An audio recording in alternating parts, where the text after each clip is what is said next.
మా ఛానల్కి స్వాగతం. చూస్తున్న వీక్షకులకు ప్రేక్షకులకు ప్రియ కాళభైరవ భగవద్బంధులకి స్వాగతం పలుకుతూ మమ్మల్ని ఎంతగానో ఆదరిస్తూ ఉండబడినటువంటి ప్రియ సోదర సోదరీమణులకు అందరికీ సనాతన ధర్మ సంరక్షకులకి వీక్షకులకు ప్రేక్షకులకు 2024 సంవత్సరంలో శేషభాగమైనటువంటి 15 రోజులకు వీడుకోల్ పలుకుతూ 2025 సంవత్సరానికి స్వాగతం పలుకుతూ ఈ సంవత్సరంలో జరిగినటువంటి అష్టకష్టాలకు ఇబ్బందులకు అనారోగ్యాలకు స్వస్తి పలుకుతూ నూతన ఆనందంతో 2025 సంవత్సరం స్వాగతం పలకాలని కోరుకుంటూ 16/12/2024 నుండి 31 డిసెంబర్ 2024 వరకు పుట్టినటువంటి వారందరికీ కూడా ముందస్తుగా జన్మదిన శుభాకాంక్షలు.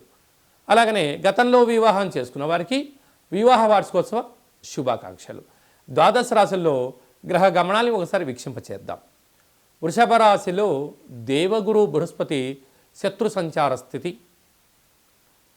కర్కాటక రాశిలో కుజ సంచార స్థితి, కన్య రాశిలో కేతు సంచార స్థితి, వృశ్చిక రాశిలో బుధ సంచార స్థితి, ధనుస్సు రాశిలో రవి సంచార స్థితి, మకర రాశిలో శుక్ర సంచార స్థితి, కుంభరాశిలో శని భగవానుడు స్వక్షేత్ర సంచార స్థితి, మీనరాశిలో రాహు సంచార స్థితితో గ్రహ గమనాలు ఈ విధంగా ఉన్నాయి.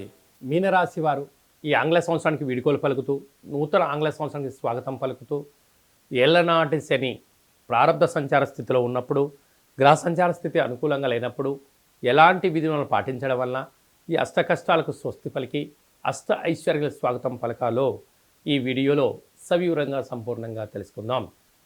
మీనరాశిలో ఏ నక్షత్రాలు వస్తాయనగా పూర్వాభాద్ర నక్షత్రం చివరి పదం 4వ పాదము, ఉత్తరాభాద్ర నక్షత్రంలో 4 పాదాలు, రేవతి నక్షత్రంలో 4 పాదాలు కలిపితే మీనరాశి అవ్వడం జరుగుతుంది. అలాగనే చాలామందికి పుట్టినటువంటి కాల సమయంలో డేటా బర్త్లు లేనటువంటి వారికి పేరు యొక్క మొదటి అక్షరాన్ని అనుసరిస్తూ ఆ రాశిని తెలుసుకునే ప్రయత్నం చేద్దాం. ది, దుమ్, శం, ఝ, ధ, దే, దో, చా, చి అక్షరాల వారందరూ కూడా మీనరాశి జాతకులే. మీనరాశి అధిపతి దేవగురు బృహస్పతి.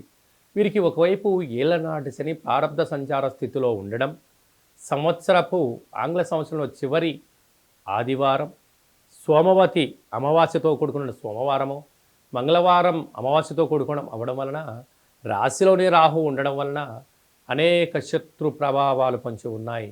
నీటిగండం, జలగండం, అగ్నిగండం, యంత్రాలతో ఆయుధాలతో ప్రమాదం పొంచి ఉంది.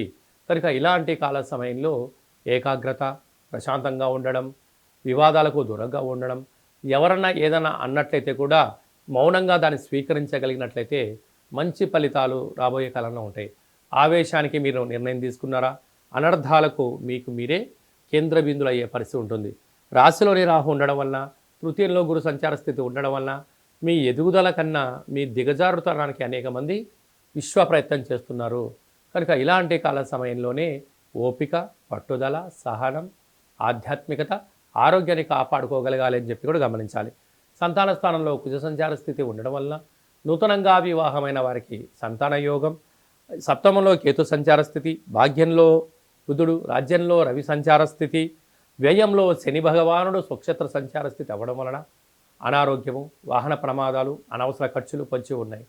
ఇలాంటి కాల సమయంలో ఏం చేయగలగాలి అన్నట్లయితే ఒక గ్లాసు బియ్యాన్ని అన్నంగా వండి అందులో పసుపును వేసి అన్నంగా వండినట్లయితే దాని రంగు మారిపోతూ ఉంటుంది. దానిని పైన అమ్మవారికి నైవేద్యంగా పెట్టి కర్పూరం బిళ్ళ పెట్టి వెలిగించి యజమానికి దిష్టి తీసి కుక్కలకు పెట్టడం వలన అంతర్గతమైన బహిర్గత శత్రువులు నివారించబడతారు. ప్రవహించే నీటిలో వేయడం వలన అనారోగ్యానికి ఆరోగ్యపరమైన దోషాలు తొలగిపోతాయి. దానము చేయడం వలన ఆనందం, ఐశ్వర్యం, ధనం మీనరాశి వారి సొంతమవుతుంది. కుదిరితే అలా చేయండి, కుదరలేదు ఈ కింది నెంబర్ సంప్రదించినట్లయితే కాళభైరవ స్వామి యొక్క దేవాలయంలో కార్యక్రమాన్ని చేయించి మీకు వీడియో కాల్ ద్వారా చూపించి ఈ సంవత్సరంలో కష్టాలకు స్వస్తి పలుకుతూ కొత్త సంవత్సరం స్వాగతం పలకడం జరుగుతుందని చెప్పి కూడా గమనించాలి. ఈ 2024 సంవత్సరానికి మన స్వస్తి పలుకుతూ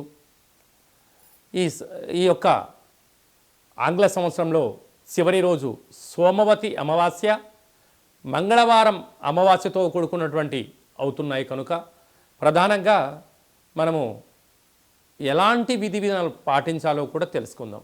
ఎందుకనగా ఇయర్ ఎండింగ్ అనగానే మనకు 25వ తారీఖు నుండి హాలిడేస్ రావడం, అందులో సంవత్సరంలో చివరి ఆదివారం, చివరి సోమవారం, చివరి మంగళవారం.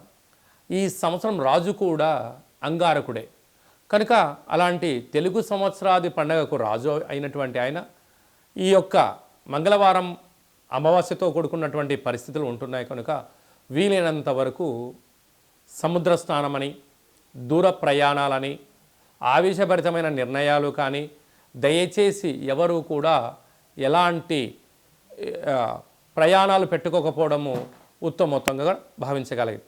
ఎందుకనగా సంవత్సరపు చివరి రోజులలో దాన్ని శేషము అంటారు కనుక అందులో అమావాస్యతో కూడుకున్నటువంటి సోమవారం అమావాస్య వస్తే దాన్ని సోమవతి అమావాస్య అని, మంగళవారం మిగులు ఛాయలు ఉన్నాయి కనుక అమావాస్యతో కూడుకున్న మంగళవారం అవ్వడం వలన ఆవేశభరితమైన నిర్ణయాలకు ఇది సరైన సమయం కాదులని, విందులని, వినోదాలని పాల్గొంటున్నప్పుడు ఎన్నో జాగ్రత్తలు అవసరం. మితిమీరిన వేగంతో ప్రయాణం చేయకపోవడం, ఆధ్యాత్మికమైన చింతనతో కలిగి ఉండడం వలన ఎన్నో రకాలుగా ఉపద్రవాలను, ప్రమాదాలను నియంత్రించుకునే స్వయం శక్తి అందరికీ ప్రసాదించాలని మనసారా కాళభైరవ స్వామి వారిని కోరుకుందాం. కనుక 16వ తారీఖు నుంచి 31వ తారీఖు వరకు ముఖ్యమైనటువంటి పండుగల గురించి క్లుప్తంగా, సవివరంగా, సంపూర్ణంగా తెలుసుకుందాం. 23వ తారీఖున బహుళాష్టమి సోమవారము ఉత్తరా నక్షత్ర సందర్భంగా కాళభైరవ స్వామికి స్మరణ, ధ్యానము, పూజా కార్యక్రమంలో పాల్గొనడం వలన మనకు సకల అష్టకష్టాలు తొలగిపోతాయని చెప్పి కూడా గమనించాలి. అలాగనే మనకు 30వ తారీఖు సోమవారం పూట అమావాస్య, సోమవారంతో కూడుకున్నటువంటి అమావాస్య, సోమవతి అమావాస్య అంటారు కనుక సకల గ్రహదోషాలు సంవత్సరంలో ఉండబడినటువంటి వాటన్నిటిని కూడా వదిలేసుకొని కొత్త ఆనందకరమైనటువంటి స్వాగతం పలకాలి అన్నట్లయితే కాళభైరవ స్వామికి స్మరణ, కూష్మాండ దీపము, నారికేల దీపము, ముడుపు, కాళభైరవ హోమ కార్యక్రమాల్లో పాల్గొని దిష్టి తీసేసుకొని కుక్కకు మహారాజు గారు కానీ పక్షిరాజవారైనటువంటి కాకికి ఆహారాన్ని పెట్టుకోవడం వలన యోగదాయకం.